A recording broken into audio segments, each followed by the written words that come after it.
In this video, we'll go over some of the tips of how to frame your subject, whether it's for a video or a photo. When framing your subject, consider visually breaking your screen into thirds. Have your subject off to one side. This makes it more visually interesting.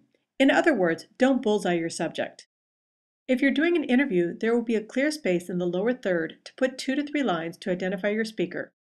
In this case, sufficient space wasn't given and the text goes directly over the speaker. So remember, when you're filming your speaker, to leave some room in the lower third for an identifying tag. For photographs, some of this can be corrected by cropping. When photographing people, make sure you don't cut off the top of the head. Leave a little bit of headroom. It doesn't need to be a lot of space. Just a small bit above is sufficient.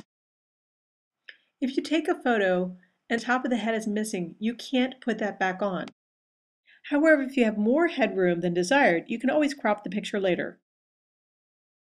Think about your content and what you want to communicate.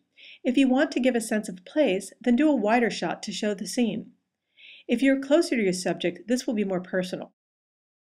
For example, if you wanted to interview Mr. Steckley and the work he does at Hall Middle School, you might want to get a wider shot at first to show the campus. But when you started to interview him, then you'd want to be closer up. For mid-range shots, include the torso and above. Don't cut off your subject at the waist.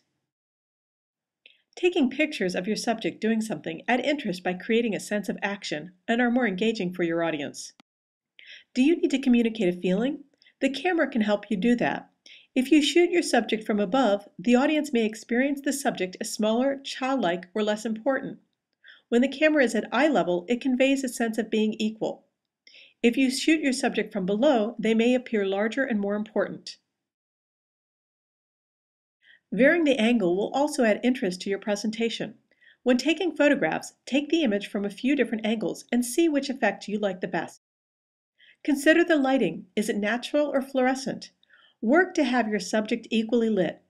Avoid filming at noon as it can cast harsh shadows.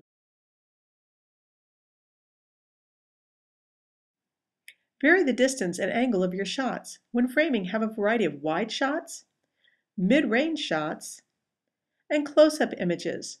This will add more interest to your product. When filming people, ask them not to stand right against a wall.